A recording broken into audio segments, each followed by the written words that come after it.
Battlefield 3 takes intelligent inspiration from every modern FPS out there, from Call of Duty to Crysis, and it combines that with everything that developer DICE have learnt with their own games over the years to create what is, in my opinion, the pinnacle, the highest point of where FPS is today.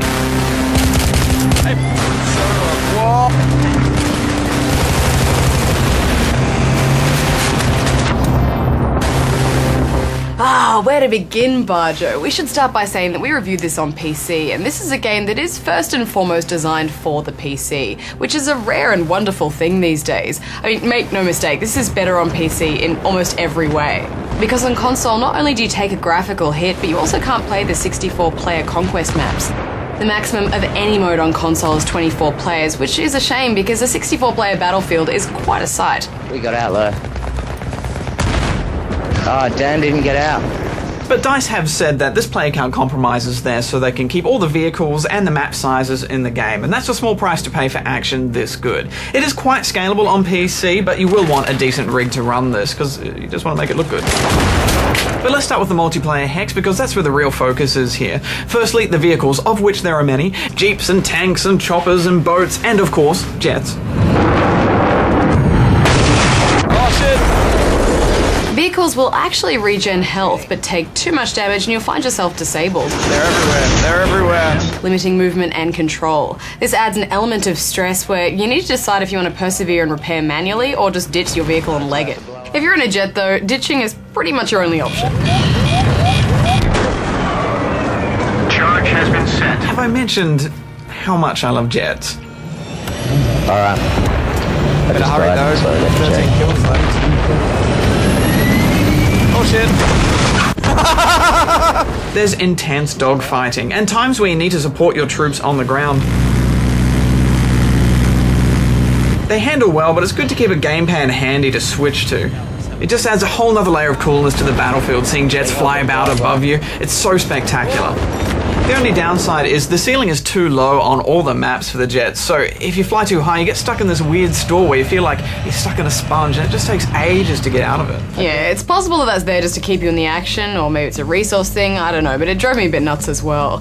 You're right about having a controller handy though, Badge. I especially liked it for flying the helicopter. It's just a little bit more intuitive than using a keyboard and a mouse. Yeah, me too. I like how all the turrets on most of the vehicles now are independent of where the vehicle is going, so they move on their own axis, which means you won't lose your line of sight with an enemy if the car turns. It's not very realistic, but it's less messy and better for gameplay. Battlefield 3 comes with 9 giant maps of destruction that are just littered with hidey holes, choke points, and glorious vistas. There's also a DLC pack which we couldn't get access to, which has 4 extra maps from Battlefield 2, including the excellent Wake Island. It's great to know that that's back. You've probably seen footage of Caspian Border, but I just love those tight streets of Grand Bazaar.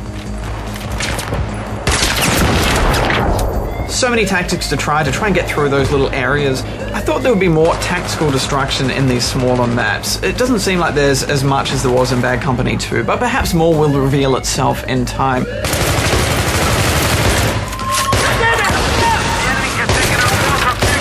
In the bigger maps, however, you can blow up just about anything you like, and I did like blowing things up. For a war game, it's just beautiful too, isn't it? Especially the night setting of Tehran Highway, which is particularly thrilling as you bumble down the hills as rockets and bullets fly by your head. Along with Squad Deathmatch, Battlefield 3 includes Team Deathmatch, so you can get your fix of fast-paced, score-building action, and this will cater to both COD and Battlefield fans alike, which is quite an achievement and a bit of a savvy move, I think. It's nice to have the best of both worlds. Yeah. Charge has been set. But when it comes to Battlefield Rush is where I like to live, Hex. There's just so much strategy there and taking those points and holding them and then pushing forward. Plus, in one of the maps, you get to base jump in between points. Gold.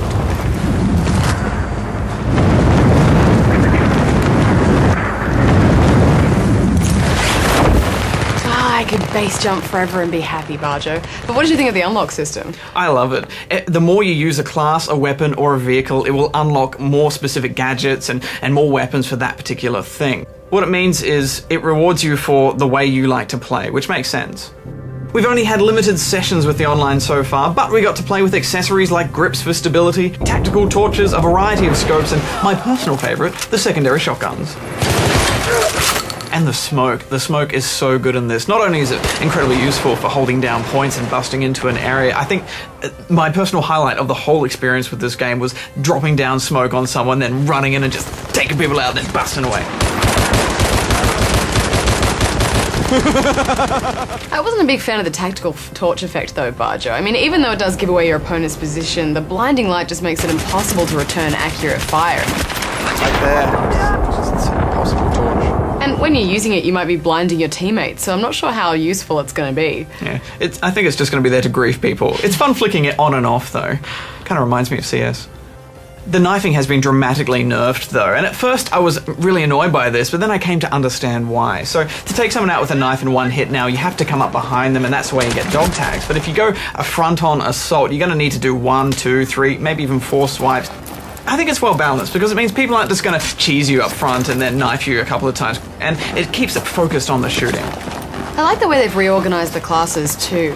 The Assault and Medic class has now been combined into one, but you can swap out your Medic pack for a gadget later, so you can still be an Assault Rifle focused class, with the benefit of reviving your friends if you want. And you can choose if you want to be revived or just respawn now, which is great. Yeah, it was always so frustrating in Bad Company 2 when you're getting revived in the line of fire over and over and over again when you just wanted to get out of there. Another subtle improvement is the button to pick up a gun is no longer the same button to activate a MCOM station.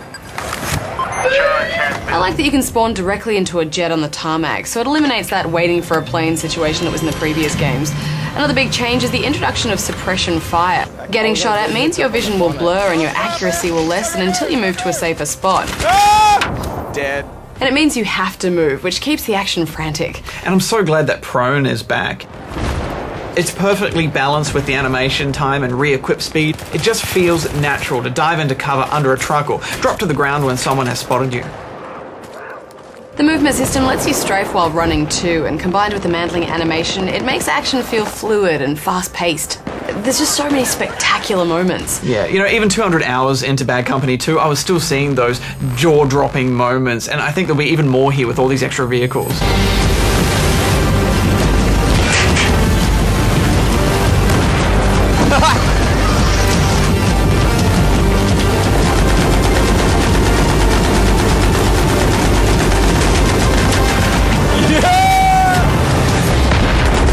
A bunch of short but fun 2-player co-op campaigns as well. They're a good mix, and you really need to use voice chat and teamwork to get through them. Okay, you got left, I got right on 3. 1, 2, 3. It's a great addition, and they unlock stuff for multiplayer too, so it's worth doing just for that. Before we get onto the single player, we should just mention Battlelog, which is a browser-based social networking tool, which is also the only way you can launch the game. At first it feels very weird and different, and it is extremely new, but I think it's also very forward-thinking. And I like the way that when you plus like on someone's comment, it does a plus hooah. Yeah, it's nice and snappy to use, and the voice chat just works perfectly. The party system and in-game squad management was a little glitchy for us pre-launch, but that's bound to get ironed out over time. And we were having to test the game on foreign servers, but surprisingly the game handled our higher pings really well. Now, onto single player. A terrorist plot is unfolding, and you mostly play a soldier under interrogation who divulges information, which in turn becomes a variety of missions. Try to focus on the question, please. I was still shaky as hell when I pulled myself out, so I don't know. Sound familiar, Hex? Yeah, it's an almost identical storytelling technique that was used in Call of Duty Black Ops, and that similarity is a little bit odd, but, you know, nevertheless, I think they've told the story better here. Yeah, it's a bit strange, isn't it? I'm not sure if it's intentional or coincidental, though. Bit sus. The missions range from glorious desert tank combat to tight corridor shootouts, sniper and stealth missions, and even a bit of villa infiltration where you can go for a swim. And there's lots more. What I like most about this single-player campaign is the way they try and mask the enemy from you by using things like gas or particle effects, or red laser sights in your eyes, or just plain darkness and torches. It means that you're constantly shooting at where you think the enemy is and trying to find them while they're hiding in cover or in the jungle, and it's very clever, and it works. If you rush forward, it usually means a quick death, and even on normal difficulty, the game provides a good challenge for shooter veterans. I enjoyed this, Barjo, but I think I enjoyed the Call of Duty campaigns and their big moments just a little bit more. You know, I think I like this better, and I think it's because it doesn't have those big moments. You know, you don't feel like James Bond. You feel like a man as part of a team, in a tough battle. There's less hand-holding here, and even though it's very heavily scripted, you still feel like things are changing and moving on the go. I did find the enemy AI to be a little uninteresting, though. I mean, they do get behind cover in a firefight, but sometimes they take ages to react to you when you're really close. Yeah, it's a little inconsistent, isn't it? I also found that sometimes when they were really far away from you, even if you were hiding, they would seem to know exactly where you are. And lastly, we should talk about the sound design, which is a big part of this game, and a big reason why it's so immersive. From rockets flying past your head, the snap echo of a sniper rifle, the grenade blasts.